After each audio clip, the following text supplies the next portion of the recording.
Floppy Pass. Bonjour à tous. Pour cette première vidéo, je souhaitais vous partager le montage de cette superbe voiture blindée anglaise de 1914. C'est un kit en résine modélisé et imprimé par Pixmodel. Comme à mon habitude, j'ai choisi l'échelle du 1/35e pour réaliser une vignette. Ce kit nous est proposé dans un écrin vraiment somptueux. La qualité de modélisation et d'impression est vraiment à la hauteur et défie toute concurrence sur ce sujet. C'est pourquoi j'espère réaliser un montage et une mise en peinture du mieux que possible, afin de mettre en valeur ce modèle à couper le souffle. Ouvrons la boîte.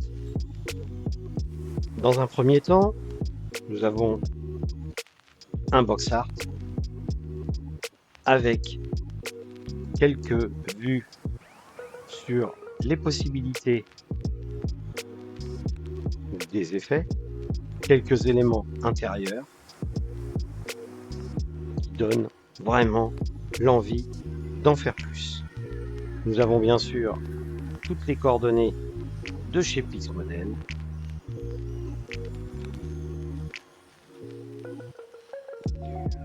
Et c'est là qu'opère la merveille. Voilà. Vous avez donc un ensemble, le livret bien sûr, mais chaque grappe est présentée dans un écrin, de façon à pouvoir identifier correctement les lettres et correspondantes aux éléments qui seront bien sûr dans la notice.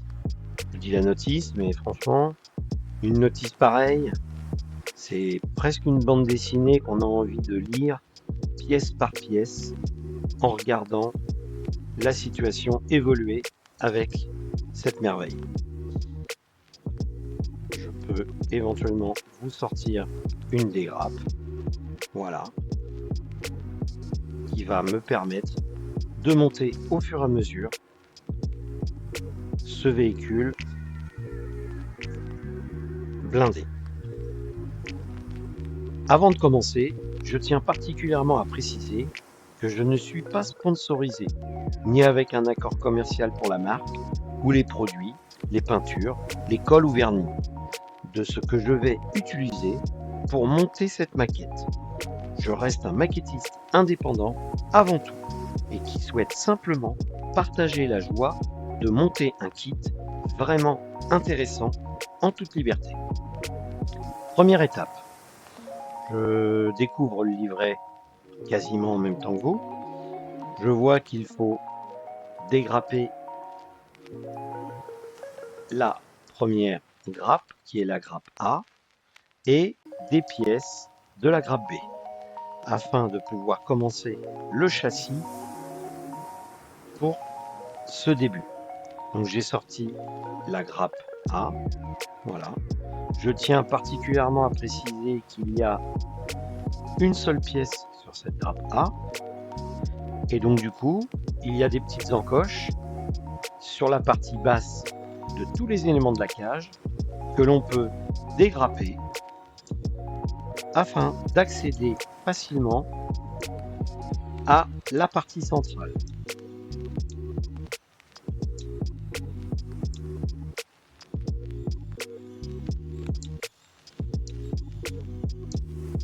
Une fois cette partie centrale accessible, il ne me restera plus qu'à dégrapper la partie des supports de la grappe réellement.